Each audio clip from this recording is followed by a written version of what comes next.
Então a gente chegou aqui, né? Não conhecia o projeto.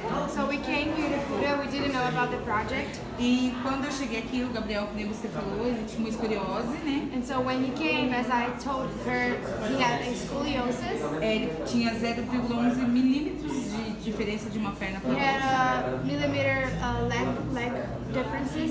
E daí, ontem ele fez a primeira sessão de And química. so yesterday he did his first section with the chiropractic. E aí ele saiu, ele não, você via que ele não movimentava o joelho, né? And Ele não you tinha see that flexibilidade. before he didn't have like flexibility on his knees. Isso. Aí ele saiu, né? Com And os so pezinhos no right chão. after we finished, he put his foot on the floor. Desceu a escada sozinho, coisa que ele nunca fez. He went downstairs by himself, something that he never do, like get the stairs by himself. E a gente percebeu assim uma grande evolução em And 2 we dias. realized a really huge evolution between these 2 days.